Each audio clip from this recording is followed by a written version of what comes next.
CVM TV and live Jamaica Premier League action on a Monday night. A match made in heaven. We call it Monday Match Night. Catch all the hard-pounding JPL Monday night action from now until the end of the season on CVM TV's Monday Match Night. Matchday Mondays at 7:45 p.m. with rebroadcast Tuesdays at 10 a.m. Nothing else can quite match up. Monday Match Night, powered by Sunshine Snacks and ABC Electrical. Jamaica, make we do the right thing. Make we live good today for a better tomorrow. Talk it out. Don't fight it out. The time by the Ministry of National Security is 6:30.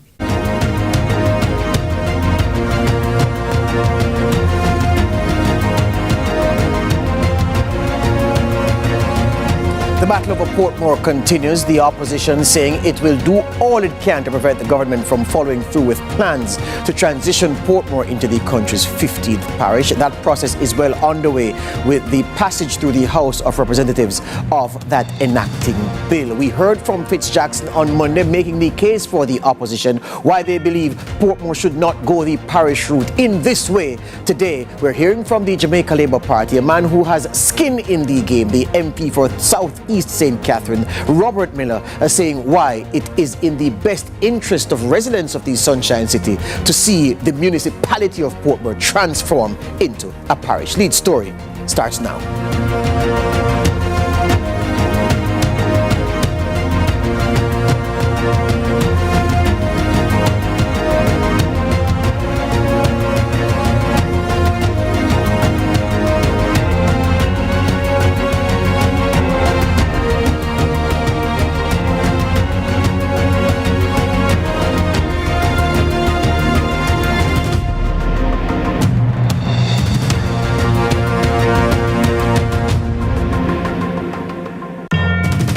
Welcome to Lead Story here on CVM TV. My name is George Davis. So we gave Fitzjackson space on the show to articulate the opposition's position on Portmore's transition into the country's 15th parish. And among the points he raised was that, look, the process is the problem. The people have not been consulted. He says, look, there is no agreed set of criteria about what a parish makes or what constitutes a parish and whether or not Portmore meets those criteria. He says not one single criterion has been agreed on between the government and the opposition. And he says, look, such a move should be a bipartisan process. He's gone further to say it should be a national process because it should be subject to a referendum. Today, we invite the government to respond. Before that, though, and of course, in case you came in late, just what is the issue being disputed here where Portmore's status and potential transition is concerned?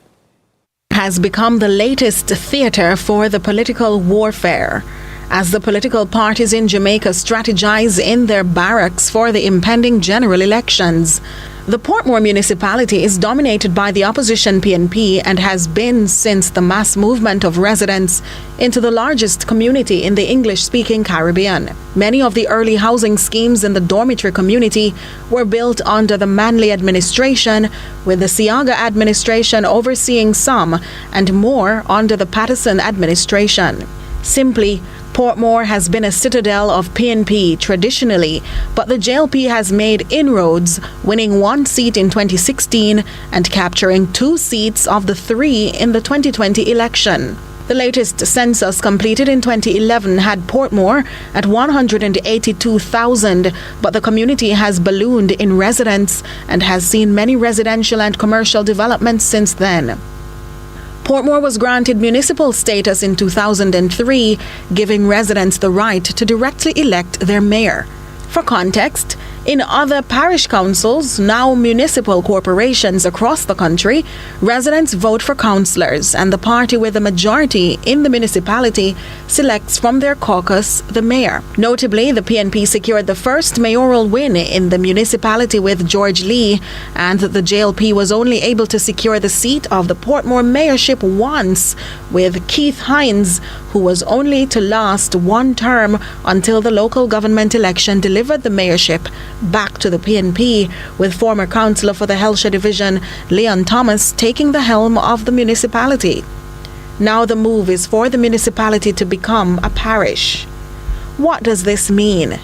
Well, politically, the Portmore councillors who currently sit in the municipality meeting and the St. Catherine Corporation are now councillors in the parish of Portmore, and the halls of the St. Catherine Parish Council will see the images of a new mayor being mounted.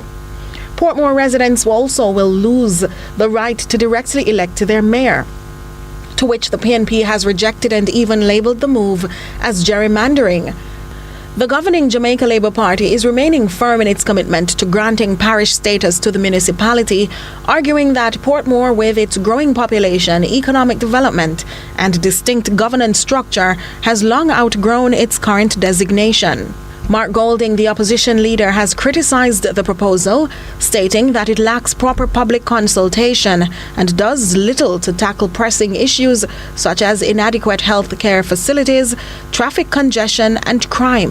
Mr. Speaker, the two current mayors of Portmore and St. Catherine were both duly elected in February last year, less than a year ago in fact. One directly by the people in Portmore, and the other by the elected local representatives of the people in St. Catherine. They both hold office as an expression of the democratic will of the people. This bill will destroy the expressed will of the people. Despite the controversy, the government has signalled its intent to push forward with the legislative process to make Portmore a parish.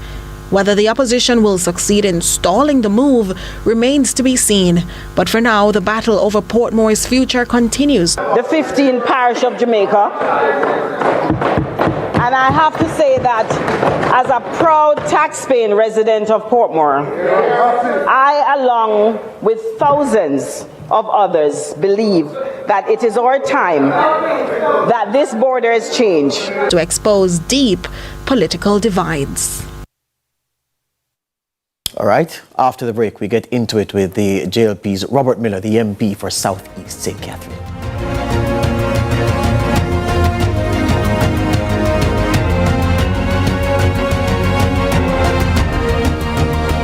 Watch the exclusive broadcast on CVM as the Jamaica Tourist Board proudly presents the annual Golden Tourism Awards ceremony. This prestigious event is dedicated to honoring tourism workers who have served 50 years or more in the industry. In addition to recognizing long-standing contributions, we will also highlight hotel partners who have played a pivotal role in the growth of the industry. Tune in Wednesday, February 19 at 8 p.m. and be part of the celebration of these golden achievements.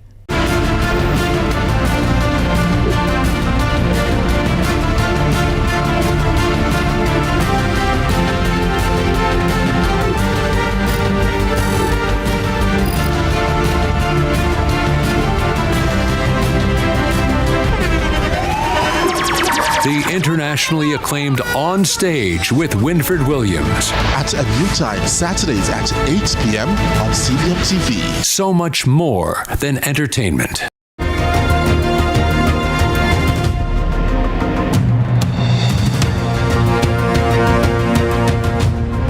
Back with us on lead story here on CVM TV. All right, so Portmore is the issue, and the government and opposition are at daggers drawn. The government pressing ahead with its plans to transition Portmore into the country's 15th parish. The opposition says it will spare no effort to prevent that from happening. Robert Miller, the MP for South East St. Catherine, is with me in the studio this evening. Welcome to the lead story. Thanks for having Welcome me. Back. Thanks to your listeners, definitely. All right, here's the thing now, member.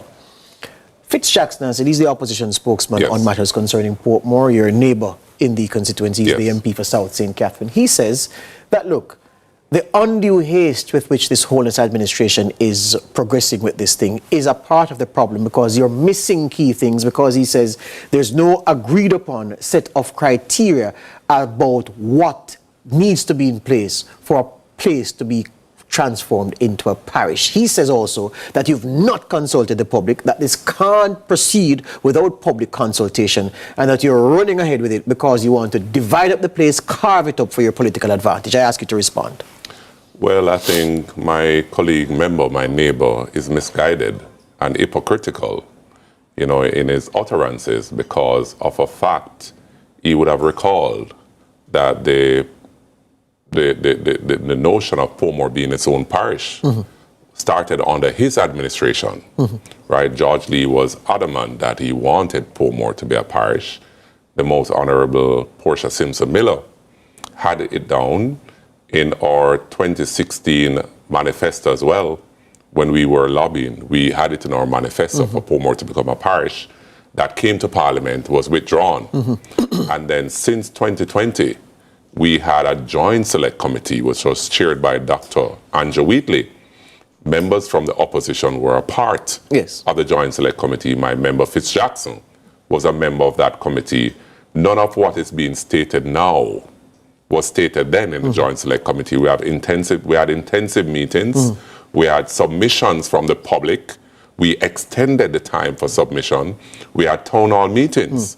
And we were mandated as members of parliament in Portmore to have consultation with the citizens within our constituency. But he says nobody turned up at the consultations and that it was during COVID, so people really couldn't attend upon the Zoom town halls. The Zoom town halls, persons were on the town hall meetings. He said only 28 people. Well, I couldn't tell you the number, but even the councillors that represent the opposition in my constituency, they gave submission. They were a part of that town hall meeting as well, and we had individual town hall meetings. As a matter of fact, the Ministry of Local Government had sent documentations to the municipal council for them to give their input as to Portmore becoming their own. They delayed on it and then asked for an extension. And they themselves had a consultation in the last minute of that. You know, information were given. You know, as I said at my own town hall meeting, persons from various agencies, various ministries came to the Joint Select Committee. Of a matter of fact, the only thing that was prescribed to us in the Joint Select Committee for Portmore to become a parish is for it to have its own parish court. So that's the only outstanding thing. The only thing that was needed. And there's a court in Portmore in the same member's constituency. Which will be enhanced to be a bigger parish court. And that court now functions also as night court. Absolutely. But here's the thing. Fitz Jackson says, look, the report that the committee that you speak of and its work, he says, look, the report that they published talking about the things that were in Portmore and how Portmore was bigger, well, Portmore had more people than 8 other parishes, that Portmore had more markets than perhaps Manchester, The fact is, they didn't agree with the report he's saying. He's saying the opposition members didn't agree with it because he represented one of the MPs on the committee. The Senate had PNP members as well. Senator Damien Crawford was on it. So the point is, and Floyd Morris as well. The two from the Senate and Fitz Jackson was a part of the party MP and Denise Daly. Absolutely. He's saying that they delivered a minority report disagreeing with much of what the broader committee formed. And so you can't join them to the decisions that that committee seemed to have made. But the reality is, George, is that the opposition has always had a track record of opposing. And opposing development. You know, my take on the matter is, what is the disadvantage in Portmore to become a parish? And why weren't they strident as though they are now when they impose a toll on the residents of Portmore? They didn't have any consultation. Then we had consultation for Portmore to become a parish.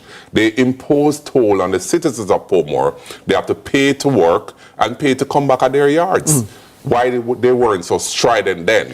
Why are they opposed to development? But on the point of development, the committee showed through its work. Were you a part of the committee? I was a you part were of the committee, of course. The committee showed through its work. And I was present at all meetings. Yes. The committee said in its report that where development orders were concerned, and development orders, of course, viewers, are what you need to get approved for you to proceed with building in the space.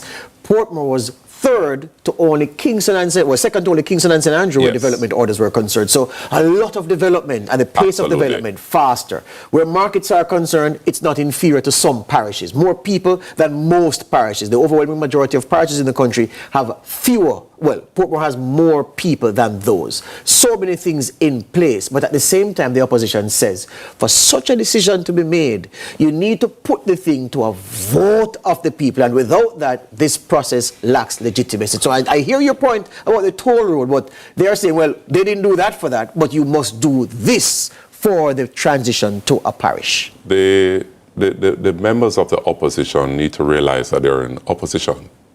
The government had a mandate while campaigning to transform the municipal city of Portmore into a parish. We won an additional seat where that is concerned. That's my seat in particular. That's more of an indication, along with the consultation that we had. As a matter of fact, when it come on to, I've heard the argument about development. George, you graduated from secondary school and you want to go to university, but you can't afford it. You're not going to have all the tuition up front, but gradually. But under the Holness administration, more is done for Portmore than any other administration, and more to come. As a matter of fact, when we were in the Joint Select Committee, the notion I've heard about you need a hospital for it to become a parish. The benchmark worldwide is that citizens must be within a 10-mile radius for proper health care. The furthest point in Portmore is less than 10 miles to Spanish Town and KPH. Take comparative analysis. Those persons that are living in Laverance Tavern is very far to the nearest hospital. So that doesn't hold water. That doesn't mean that we don't need a hospital. And one is committed by this administration that we will build a hospital. Not only that, the market and the cemetery is a jurisdiction of the local authority. They have to plan that. And for quite some time now, the Minister of Local Government has written to the Municipal Council, give us a land so we can build a proper market for the residents. Want a piece of land. We're still waiting on them to do that. So the government of the day is committed in the development of Portmore. It was also recommended in the same Joint Select Committee by NEPA that also Portmore is poised to have vertical buildings, right? And it's there for that. You mean high-rise multifamily structures? Absolutely. It is there for that. The Forum Village is one of such. So we need to move in that direction to ensure that we have the development that is needed for Portmore. Hear you on that. The government saying that the opposition being obstructionist where Portmore is concerned, and as you heard Robert Miller say, they're being hypocritical as well. After the break, we'll advance the discussion. This is Lead Story CVM TV.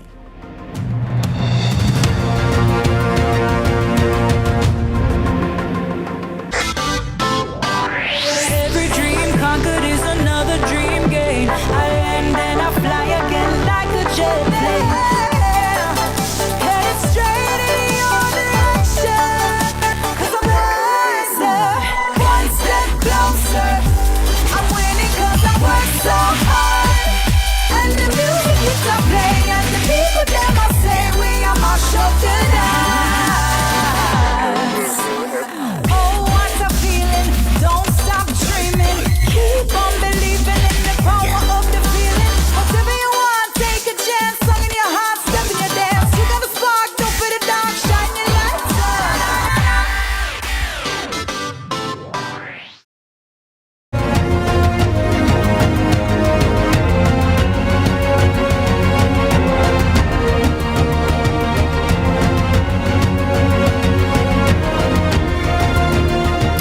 With us on Lead Story here on CVM TV. It's all about Portmore and the transition from municipal status, which it was granted in 2003.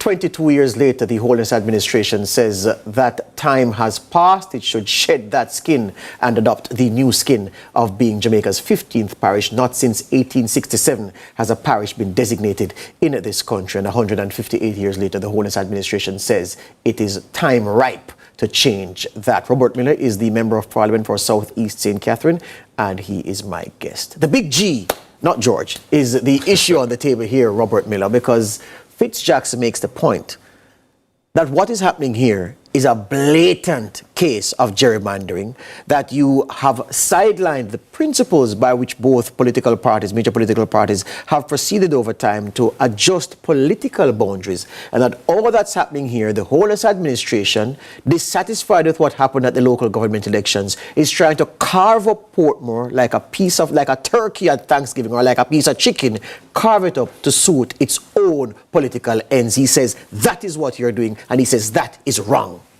Bear in mind, George, that the Jamaica Labour Party won the local government election. But you never won Portmore. We have never won Portmore.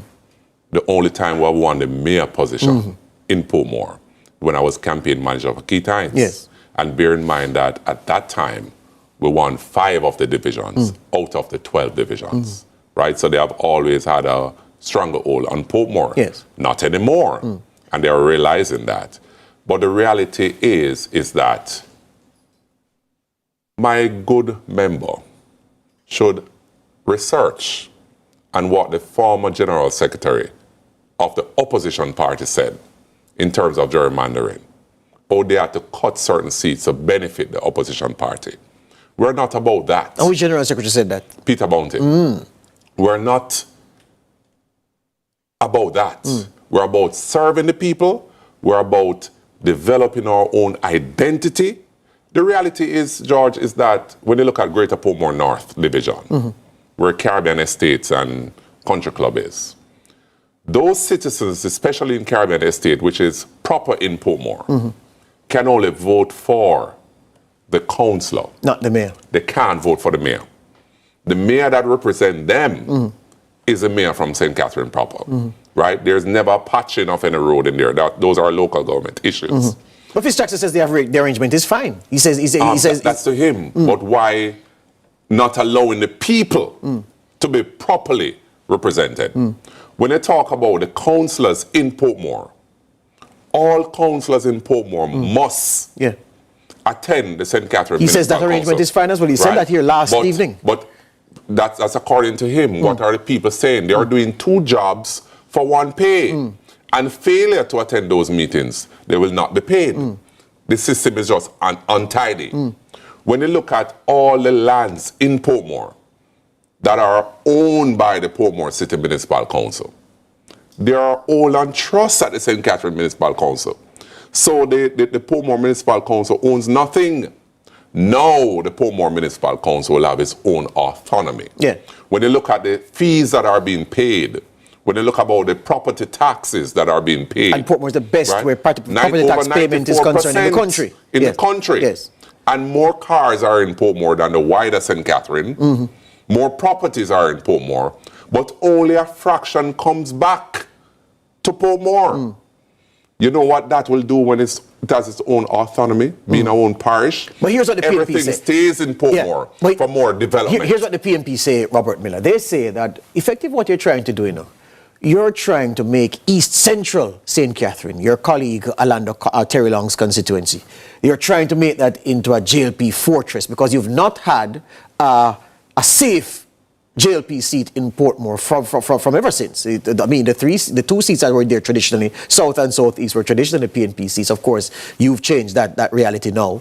But they're saying that you're trying to create, I'm not going to use the word garrison, but you're trying to create a safe seat in Portmore, East Central St. Catherine in particular. That's why you're carving it up the way you're doing. I think what the opposition is not analyzing is that the electorate is evolving. The electorate has matured to a level. Right? Gone are the days when you have traditional person, I'm going to vote for this or I'm going to vote for that. People move away from what their parents are doing. And that, for example. The reality is, my colleague MP Terry Long has won his constituency twice with the same boundaries that are there now. And in the last election, 2020, he has won it handsomely. The reality is, George, is that when I think about Grange Lane, when I think about Lime Tree Lane, when I think about Quarry Hill, they are proper in Spanish Town, close to Marchpen Road, right?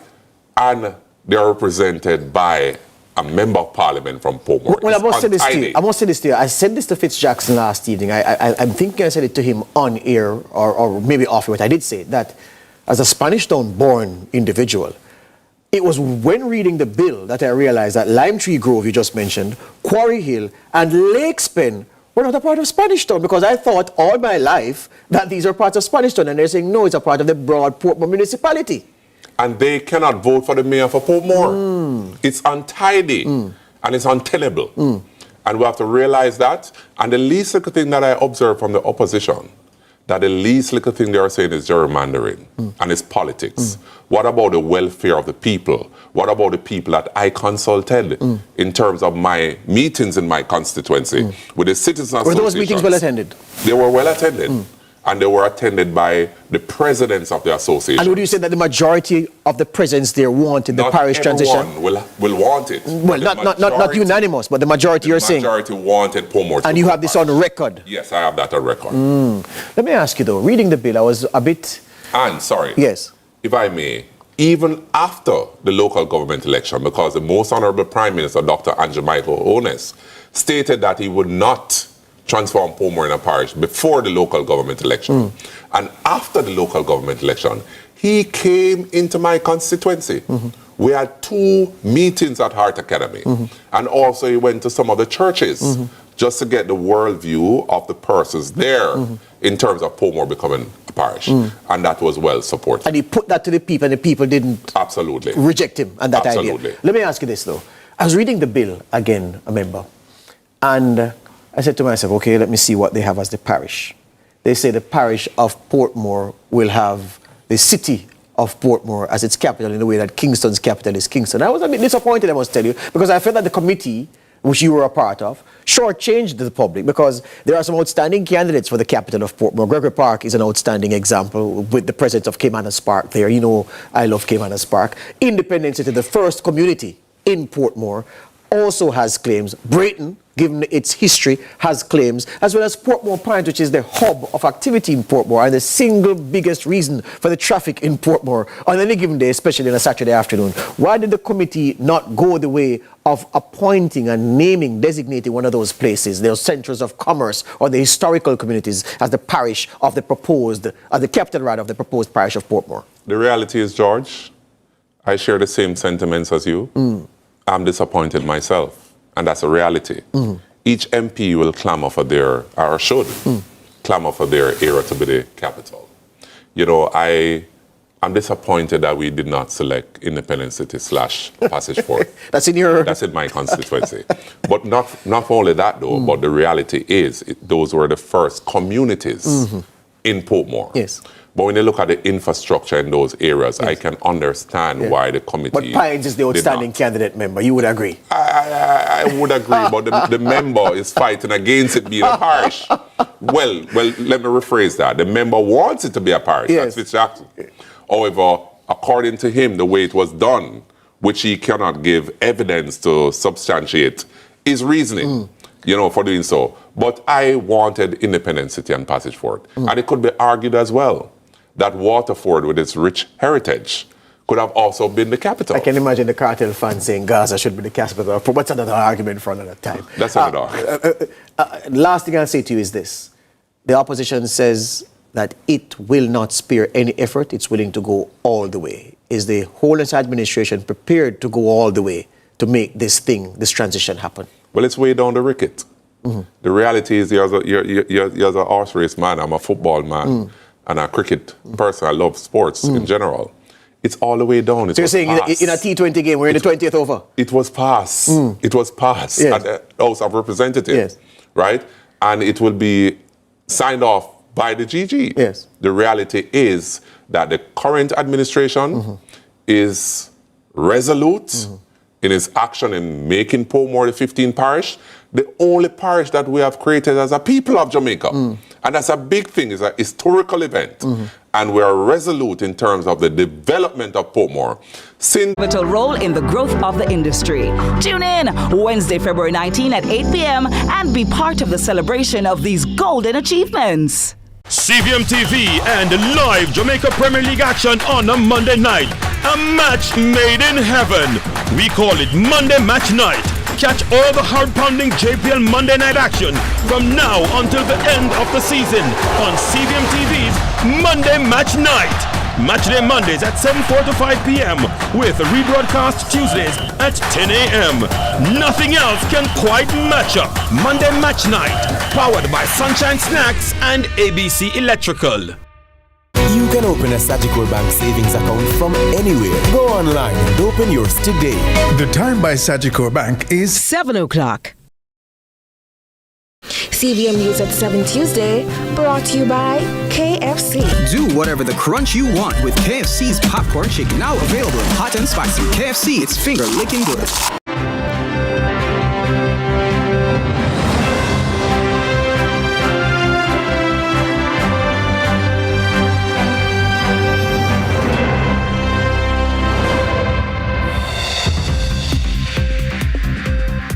Tonight in CVM News at 7, opposition condemns readmission of MP George Wright. Holness denies recession claims and calls grow for ECJ to enforce political code. In the business report, ground broken for Palladium Hotel expansion. While in sports, Mobay United shines under the Monday night lights.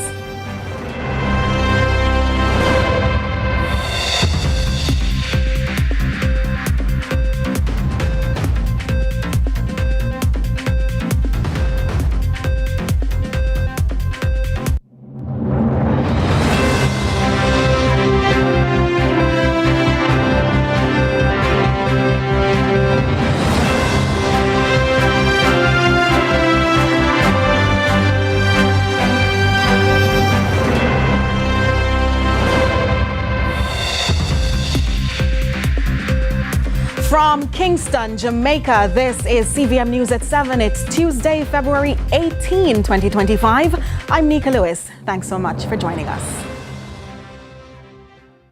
The opposition has strongly condemned the decision to reinstate Member of Parliament George Wright to the Parliament following his suspension over domestic violence allegations. The criticism was voiced during a media conference on Tuesday at the opposition leader's residence. With the details, here's our reporter, Brittania Witter. Well, Nika, the People's National Party made its position clear that George Wright's readmission to Parliament under the governing Jamaica Labour Party undermines the integrity of the institution and sends the wrong message. It is a betrayal of every woman who has suffered in silence. You cannot have a public display of violence being left without any kind of action or consequence. Publicly apologize for the act. An act of sanitization, a betrayal of all women. That's how the opposition People's National Party, PNP, has described the Jamaica Labour Party's JLP decision to readmit George Wright, the Member of Parliament for Westmoreland Central, following a viral video that showed a man believed to be Wright beating a woman with both his fists and a stool. The video, which circulated widely in 2021, sparked outrage and led to calls for Wright's resignation from the House of Representatives. While Wright has neither confirmed nor denied that he is the individual seen in the video, he has not faced any criminal charges. The incident led to complaints being filed by both Wright and his common law partner at the time. However, the case was closed after neither party pursued the matter further. Since the controversy, Wright has been sitting as an independent Member of Parliament representing Westmoreland Central, though he supports the JLP and has been seen at several conferences, including the JLP's annual 81st conference held last year. Over the weekend, the JLP confirmed Wright's return to the party fold, stating that mitigation actions had been taken in light of the incident, including counseling for Wright. Wright and the woman in the video later reconciled and married, according to reports. Despite this, the PNP has expressed strong disapproval of the decision, calling it a slap in the face to women, particularly those who have suffered from domestic violence. The party emphasized that the return of a man involved in such a violent incident sends a dangerous message to the public, particularly in a country with victims of domestic abuse. Because this move of bringing George Wright as a current Member of Parliament for the Jamaica Labour Party after 4 years of silence is a slap in the face of all women and girls. It is another punch to the gut for every survivor of domestic violence, and in particular, those who are survivors of intimate partner violence. The controversy surrounding Wright's readmission has sparked public debate, with some supporting his return and others condemning it. PNP Chairwoman Dr. Angela Brownberg reiterated the call for the impeachment bill to be passed into law. The bill was first introduced under the administration of former Prime Minister Bruce Golding in 2007 and was later tabled by opposition leader Mark Golding in 2021. By that motion moved by Mr. Golding, that we are serious about it. Not just talking, but we want to do something about it. And in particular, we want to hold parliamentarians as leaders to lead by example. The incident has once again placed the spotlight on domestic violence in Jamaica. The PNP has promised to pursue the matter until Wright is no longer in representative politics. Brittania Witter, CVM News. Of course, we know Brittania had something extra for you coming out of the event. Am I right? You're right, Nico. So opposition spokesperson on Gender Affairs, Denise Daly, she said she's eagerly waiting on the response from the Minister of Gender Affairs, Nita. Yeah. Okay. I also noticed that you omitted something that most of the ladies were wearing, purple and black. What was the symbolic gesture behind that? Yes, so purple is used to represent domestic violence. So the ladies said that they came out in purple and black to represent that they're serious about the issue and that this is something that they're sending a message to Jamaican people that the PNP is not backing down. All right, there you have it. But we continue with general elections due by September. Concerns are growing over the lack of an independent political ombudsman. The ECJ took over the role last year, but nearly a year after the municipal elections, it has yet to report on political conduct. Now with campaign rhetoric heating up, pressure is mounting for the commission to act. Ramon Gordon reports. With general elections due by September, the political temperature is rising. The so-called silly season is in full swing, with party figures trading blows, sometimes on policy, but increasingly on a more personal level. A prime example is Minister Juliet Cuthbert-Flynn's recent remarks about the opposition leader's weight, which sparks backlash online. One commentator argues such rhetoric lowers the standard of political discourse and raises questions about the example set by national leaders. I think the comment made publicly in that way was in very poor taste.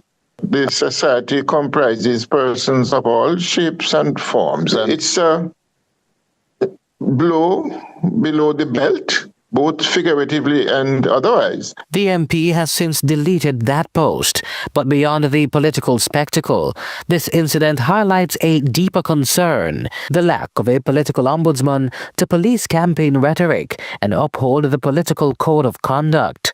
Last year, the government controversially dissolved the office of the political ombudsman, transferring its responsibilities to the Electoral Commission of Jamaica, ECJ.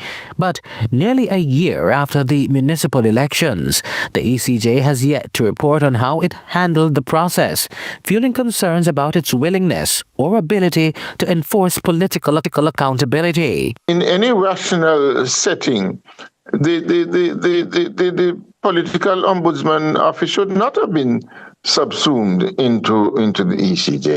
It is an anathema, really. The ECJ is supposed to be above the fray and retain its independence at all times. And so I don't think that was the correct place for it to have been placed. The commission itself consists of 4 independent members selected by the Governor-General and 2 representatives from each of the 2 major political parties. And with the general election approaching, there's growing pressure on the ECJ to assure the public that breaches of the political code of conduct will be noticed, called out, and addressed with real consequences. The office of the ombudsman should be by itself, and it should have independence. It should have the necessary funding so that it can effectively carry out its duty. As the campaign season intensifies, the question remains,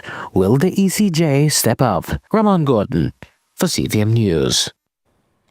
Earlier this month, a post by an international critic, the Spectator Index, triggered reactions from government officials around the country's economic status.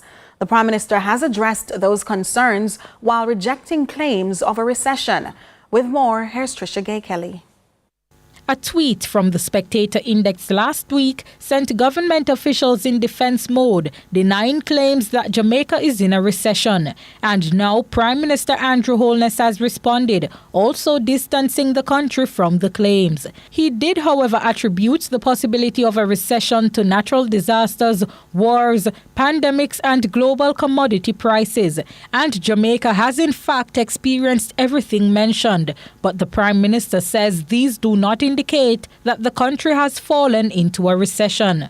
If there were truly a recession and production fell, one would suggest that businesses would also be closing and unemployment would be rising. That is not the case in Jamaica. Businesses aren't closing. Unemployment isn't rising. In fact, for the last 7 years, our unemployment rate has been going down, trending towards full employment. Holness further explains that the country was able to bounce back from the various disasters that recently threatened the economy. He says this is proof that Jamaica's economy is resilient. And so even though we were hit by Hurricane Beryl, and then again by heavy rains, and then again by Tropical Storm Raphael, we were able to provide assistance to the people who were impacted.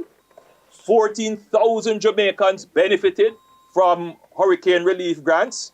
We were also able to provide assistance to our farmers who were able to go back into the field very quickly, and they have increased their production.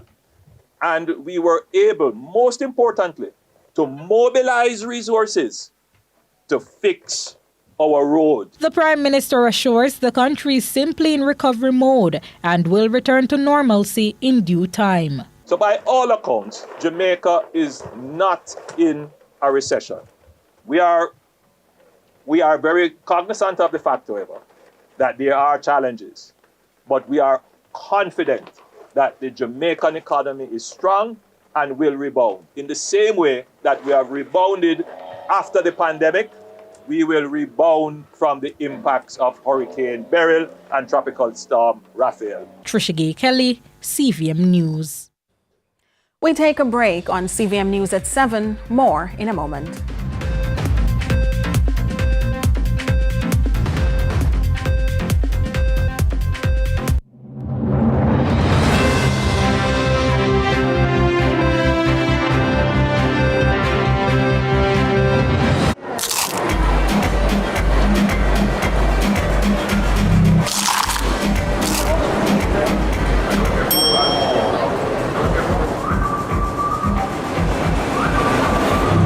Whatever the crunch you want with KFC's popcorn chicken. Delicious, crispy, irresistible.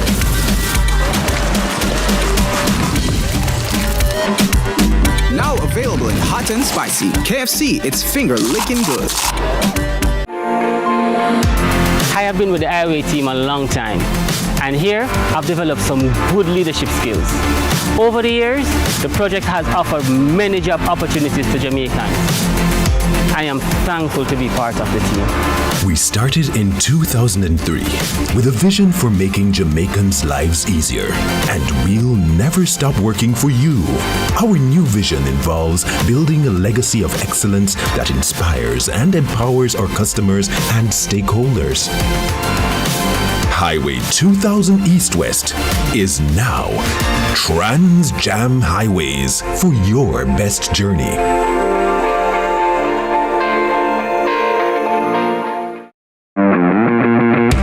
Sports should be fun. Sports should be interesting. Sports should be entertaining. Sports should be riveting. This is CVM Sports. I'm Jordan Freight.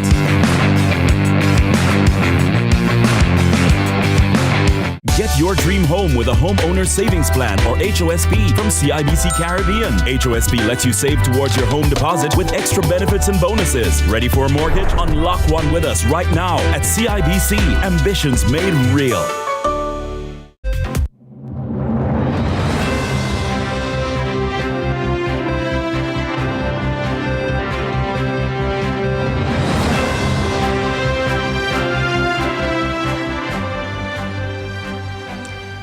Welcome back to CVM News at 7.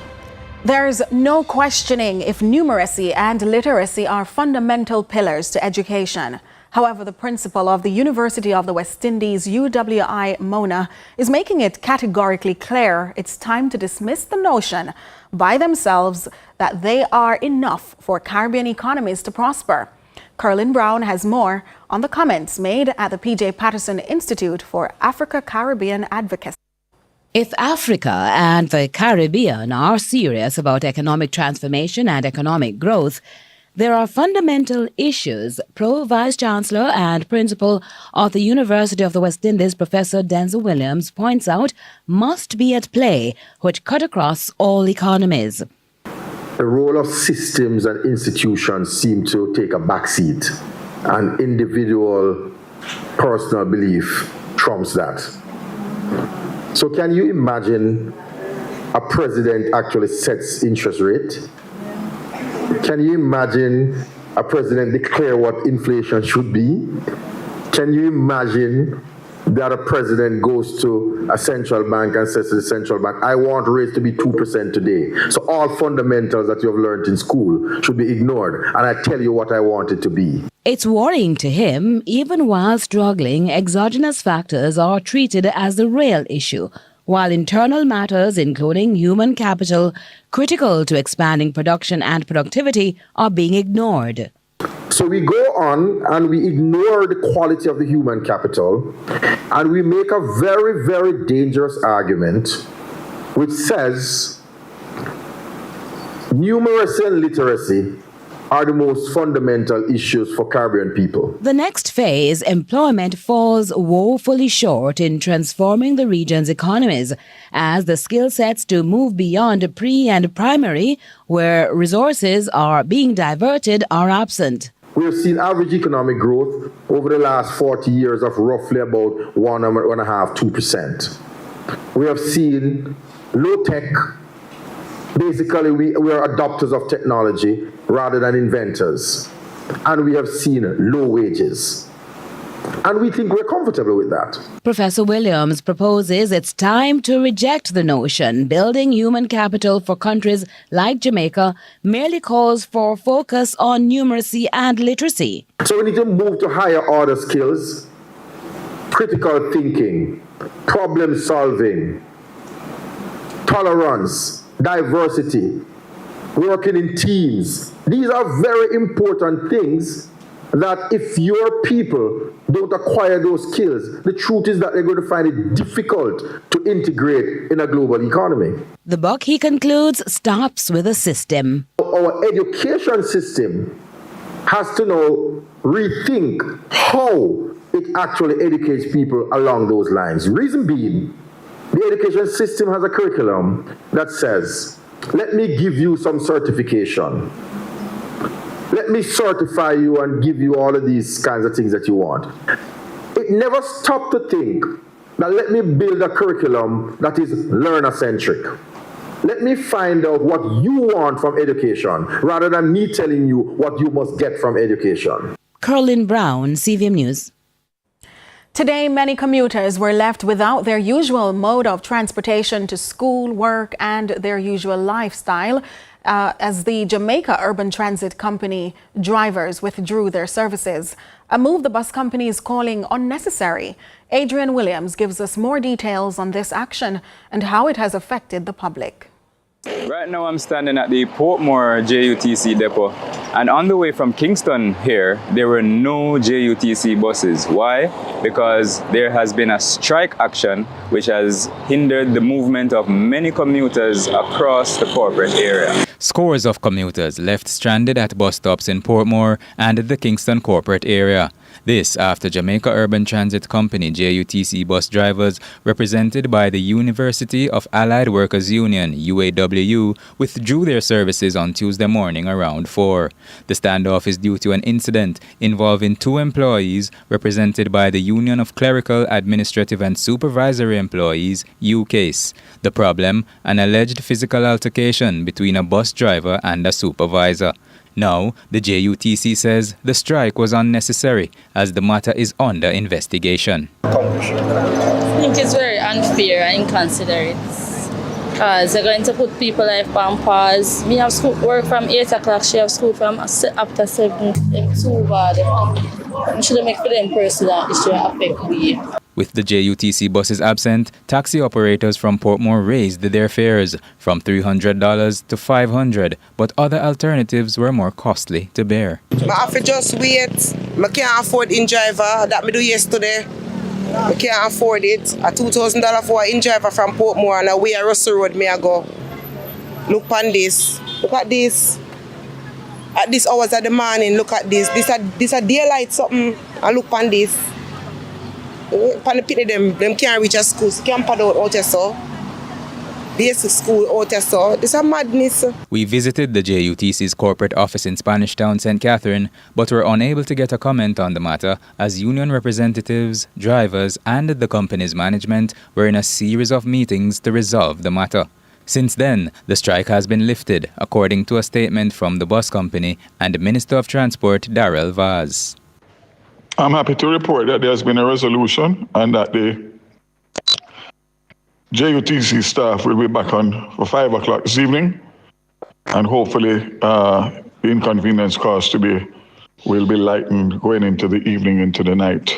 A solution has been proposed to alleviate the burden faced by the public in disruptions such as this.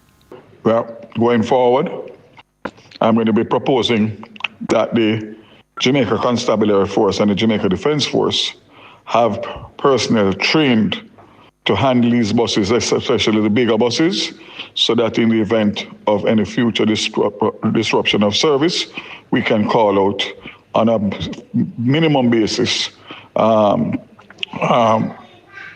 officers of the JDF and JCF in order to ease the inconvenience caused by these disruptions. Adrian Williams reporting for CVM News. Thanks, Adrian. And that correction there, he's not just the minister, but he's an MP. So in this context, he's the transport minister. Right, Adrian? Yes. And what else can you tell us about that industrial action today?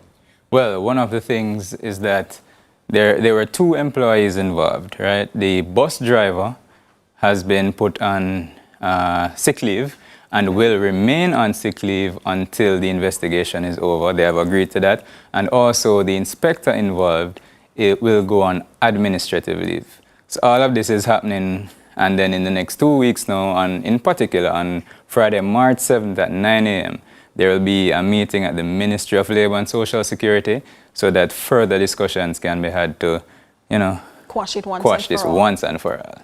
All right, so we're not anticipating another action of this nature tomorrow. And we hope not. And as the minister said, if it should happen, the police and soldiers may have to roll out. All right. Well, there you have it from our reporter Adrian Williams. He visited the depots today and spoke to the stakeholders. But there is so much more to come on CVM News at 7, so do stay with us.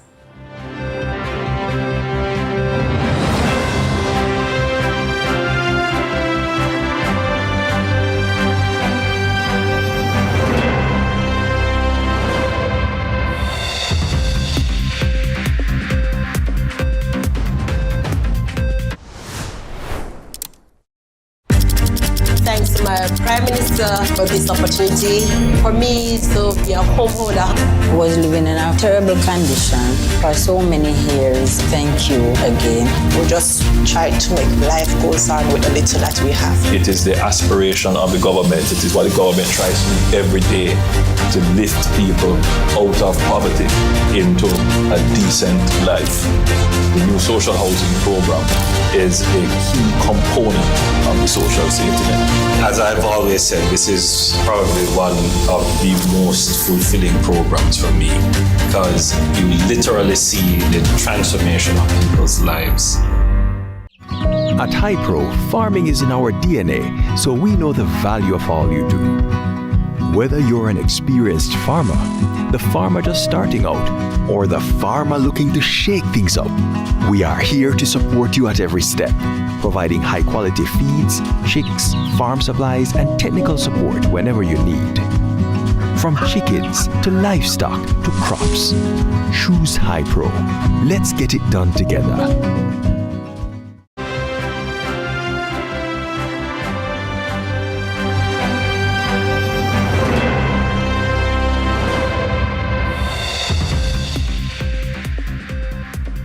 Thanks for staying with us. You've just returned to regional and international news.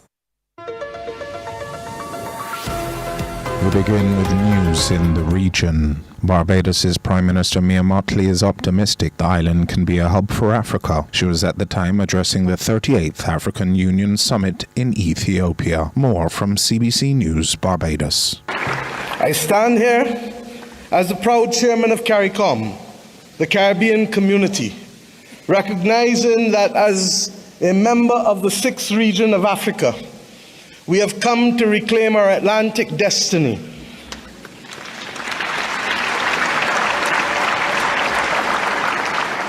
We have come to ensure that the very futures of our people are different and will not once again be determined by a middleman who will ensure that the Middle Passage is one that sees our people at the bottom of the ocean's floor of the Atlantic or in the fields of the plantations of the Caribbean, but instead that it will be a future that sees our people, hears our people, feels our people. External Affairs Minister Alva Baptiste announced that St. Lucia is committed to ongoing dialogue with the United States regarding the deportation of over 200 citizens under stringent U.S. immigration policies. We turn to NBC television. The minister assured the public that the government is working closely with U.S. officials to ensure that the deportation process is carried out as smoothly as possible. We are working with the U.S. We are in constant communication with them to ensure things happen as smoothly as possible. And we have also put local mechanisms in place to deal with any issues of deportation.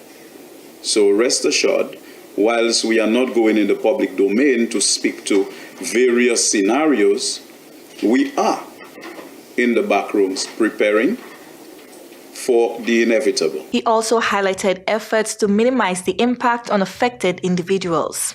We would prepare for situations and, probably have certain things in place to ensure that we minimize the impact as far as practicable. And in international news, a new study shows that the tiny bits of plastic pollution that make their way from the environment into human bodies accumulate at much higher concentrations in the brain than in other organs. That report from France 24. The human body is widely contaminated by microplastics, but a study shows they're accumulating in the brain at an alarming rate. Researchers in New Mexico looked at tissue from dozens of postmortems between 1997 and 2024 and found that the concentration of microplastics had increased by 50% since 2016 and was much higher in the brain tissue. Microplastics are broken down from plastic waste and can be found across the planet. People consume the tiny particles via food, water, and by breathing them in. The most common type of plastic found in the study was polyethylene, which is used in plastic bags and food packaging. Given the exponentially rising environmental presence of micro and nanoplastics, this data compels a much larger effort to understand whether they have a role in neurological disorders or other human health effects. A separate study published in 2024 found that the brains examined were made of 0.5% plastic, but the scientists haven't been able to determine whether microplastics are harmful to the human body. And that's it for regional and international news.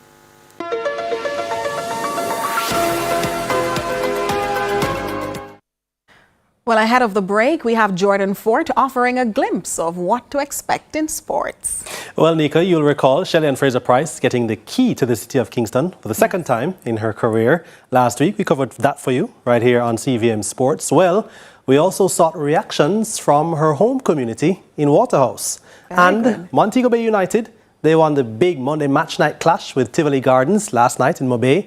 But that's not the biggest story. A new technical team is in place at Mobay United. We'll have those and more for you in sports. Of course, we're looking forward to those, Jordan. And we take a quick break shortly to come.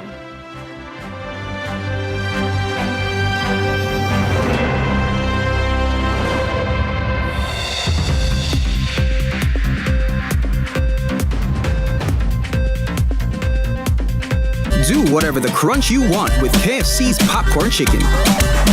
Now available in hot and spicy. KFC, it's finger licking good. The time by KFC is 7:30. Do it for your best life. Go check your HIV status. So keep your life trending, no pretending. Me I tell yourself do it for you, do it for you. Every time you are link with a condom, coulda Ozzy, coulda wife, coulda be a random. Condom connect and protect your profile. Be your own fan. Do it for your best life.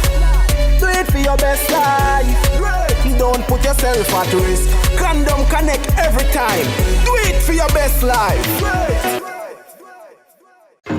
All fish farmers and all fishermen catch a new wave to get your license in your hand. Irie fins are the new sensation. Easy way to get your registration. My youth, come off of the phone. We need to finish with the fish then. Not forward, man. They started some license on the Irie fin system. Applied 2 days ago. Then you really expect to get it already? The Irie fins, just 3 to 5 days processing time for regular fish farmer license. How long waiting? Yeah, man. Irie fins come to make life easy. A fish farmer, fish vendor, fisher, and fish worker need register. As real fishermen have a license. Irie Fins, the new system for fishers and fish farmers. Register today for an easier way. Irie Fins is a joint project of the National Fisheries Authority and the Transformation Implementation Unit.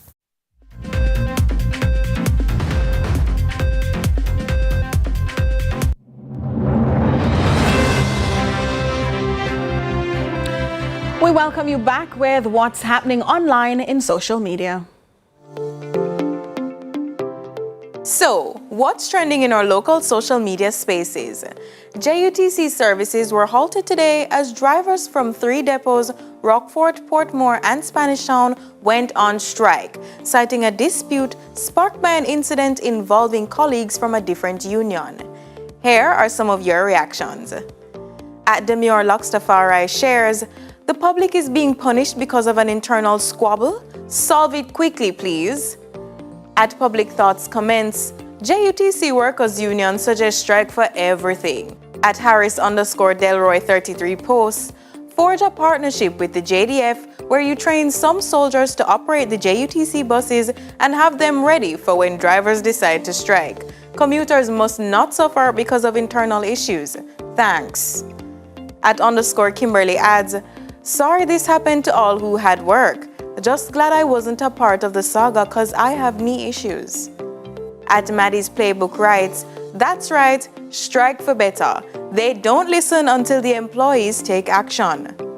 At KDLE shares, they bus stop for about 2 hours, me just go one back.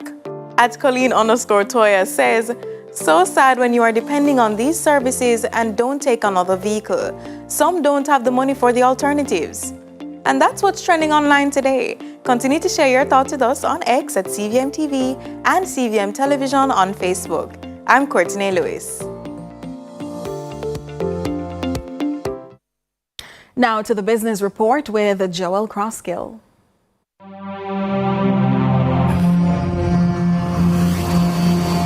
Lots to share with you in the business report today. Emerging from the groundbreaking ceremony for the expansion of Grand Palladium Hotels and Resorts in Lucy, Hanover, which at the time of its construction in 2008 became the largest of its kind in Jamaica's tourism history. Vice President of Grupo Empresas Matutes and President of the Palladium Hotel Group, Abel Matutes, shared the scope of the expansion plans and the Spanish-based entity's ongoing commitment to the island. The expansion is going to be 948 new rooms.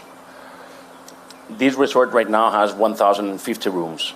So in total, there's going to be 1,998 rooms. We had to put like 2 more rooms in order to try to round up. But we'll see. But let me tell you that this makes this resort, this complex, the biggest complex in our company, and we're very excited that it's in Jamaica. The total investment, it's going to be over 500 million euros. Believe me, we're trying to make it work in order to control it and not be too over 500 million. But I mean, definitely it's going to be over 500 million, which is also, by the way, the biggest investment ever done in our company for a resort. Tourism Minister Edmund Bartlett says the immediate future of the sector will see rapid expansion and additional FDI, with thousands of rooms set to come online in 2025. This year, Prime Minister, we are breaking ground for nearly 6,000 new rooms, a total of nearly $2.5 billion US. And this facility begins that process. We have 3 more to go before this half of the year is over.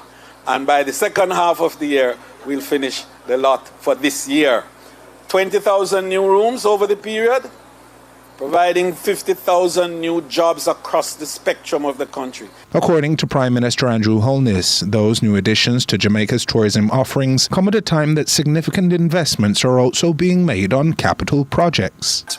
We cannot continue to have the tourism product developed in an exclusive way, meaning that we build resorts which it would appear that when you step off the main road and into the resort, you're in a different world. That's not the kind of tourism that we want. The entire Jamaica should look like a resort. So yes, I can tell you immediately that we have some very good plans to improve the road that runs along here, to build a new road inland, which will be a proper highway, to bypass Lucy and Hopewell,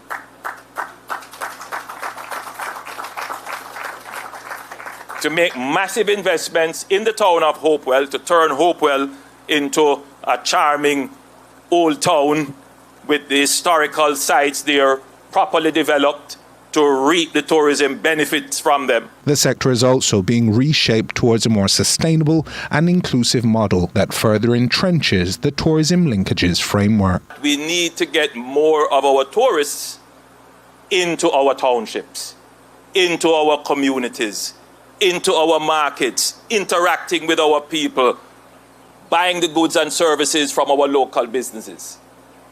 We need to do this. We have given certain directives in this regard. One of them is that we expect that our investors here will provide our farmers in particular with long-term supply contracts. That is critical. The question about whether or not they have the capacity to deliver and whether or not they have the quality of the delivery of the product, those questions can't be answered until they get a chance, until they get the opportunity. And that is a critical part of the Aspire agenda. We must give our local producers who supply the tourism industry long-term supply contracts so that they can invest in building capacity, so that they can invest in making the quality the standard that you would like. So that is a directive. An additional aspiration of the administration is to untangle the bureaucracy that Prime Minister Holness has identified as a significant hindrance to the ability of government to follow through on capital projects in a timely way. The bureaucracy simply cannot cope with the level of capital investments that the government is making. This is the first I'm really articulating the problem in this way, but the truth is that the conversion of the capital budget into the actual physical capital, it is very slow.